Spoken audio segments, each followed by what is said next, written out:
Welcome to Let Me Fix This. Enjoy the video. In this video, I will explain how to change your Toyota Sienna oil filter. First, gather all necessary tools, including a new oil filter, a drain pan, and a wrench. Make sure your engine is cool to the touch to avoid any burns. Park your vehicle on a flat, stable surface for safety. Finally, locate both the oil drain plug and the oil filter housing before you begin. Now, let's drain the old oil. Position your drain pan directly under the oil drain plug. Using a socket wrench, carefully loosen and remove the plug.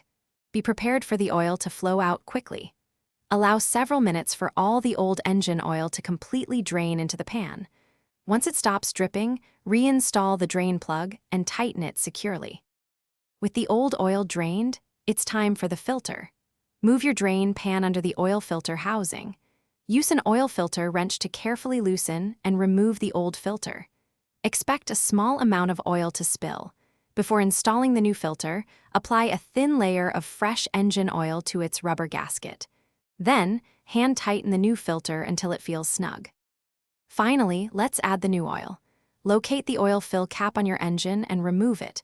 Carefully pour in the recommended amount and type of new engine oil for your Sienna. After a few minutes, check the oil level using the dipstick, adding more if needed. Lastly, inspect both the drain plug and the new oil filter for any signs of leaks. Thanks for watching. If you found this helpful, don't forget to like and subscribe.